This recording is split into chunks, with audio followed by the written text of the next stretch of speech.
The idea of earning six figures once represented a clear psychological boundary between financial stress and financial comfort, a number that signaled stability, success, and a certain level of freedom.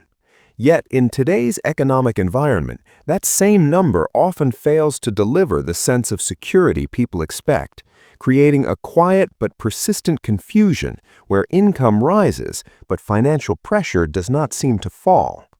At first glance, the logic appears simple. If someone earns $100,000 a year, they should be doing well. Yet this assumption is rooted in an outdated economic context because the meaning of that number has shifted over time due to inflation, rising living costs, and structural changes in how modern economies distribute expenses across housing, healthcare, education, and daily consumption.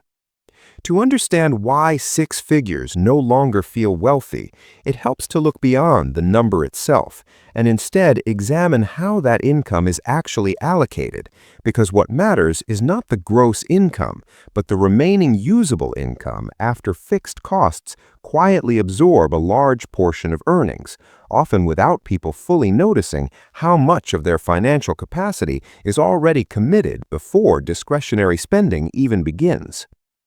Housing alone has undergone a dramatic transformation, especially in urban and economically active regions, where rent or mortgage payments can consume a significant percentage of income, sometimes approaching levels that would have been considered financially risky in previous decades, yet have now become normalized due to limited supply and increasing demand.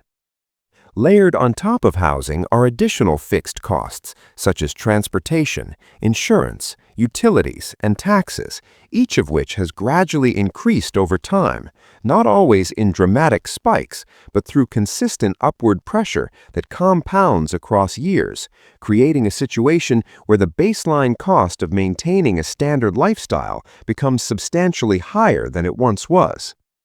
At the same time, there is a psychological dimension that shapes how people experience their income. Because earning more does not occur in isolation, it typically shifts expectations, social comparisons, and lifestyle standards, leading to what behavioral economists describe as lifestyle inflation, where increased earnings are gradually matched by increased spending, often in subtle and socially reinforced ways. This means that as income rises, so does the perceived normal level of spending, whether it is upgrading living spaces, dining habits, travel frequency, or consumer goods. And these changes rarely feel excessive in the moment because they align with peer behavior and cultural signals about what success should look like. The result is a dynamic where individuals earning six figures may find themselves in a financial position that feels surprisingly similar to earlier stages of their lives, not because they are making poor decisions in an obvious sense, but because the system itself encourages a steady expansion of financial commitments that scale with income. From a mathematical perspective, this can be understood through the difference between nominal income growth and real purchasing power, where income may increase in absolute terms, but the cost of essential goods and services increases at a pace that reduces the effective value of that income, especially when combined with taxes and debt obligations. Debt also plays a central role in this equation, as access to credit allows individuals to smooth consumption over time, but also introduces long-term financial commitments that further reduce monthly flexibility, whether through mortgages, car loans, student loans, or credit card balances, each adding a layer of obligation that competes with income for priority. When these elements are combined, fixed costs, lifestyle inflation, and debt obligations, the remaining portion of income available for savings and investment becomes narrower than expected, which directly impacts long-term wealth accumulation, even for individuals who appear to be earning high salaries on paper. Zooming out, this pattern reflects a broader systemic structure rather than isolated personal choices, where economic growth, urbanization, and consumer culture interact to create an environment in which higher incomes are often absorbed by higher costs and expectations, rather than translating directly into financial independence.